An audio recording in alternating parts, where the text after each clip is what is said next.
நாங்கள் வந்துக்கிட்டு இருக்கிற இடத்துக்கு பேர் தான் இந்த கிண்ணாரக்கல் இருக்கிற இடம். இந்த கிண்ணாரக்கல் எப்படி அடிச்சு காட்டுறேன். இந்த படி இந்த இடத்துல வந்து இதுதான் கிண்ணாரக்கல்னு சொல்கிற இடம்.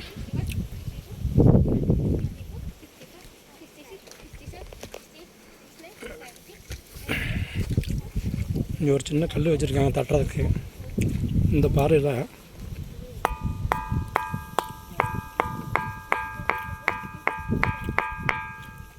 இதுதான் இந்த சவுண்டு. இது சாதா பாறை.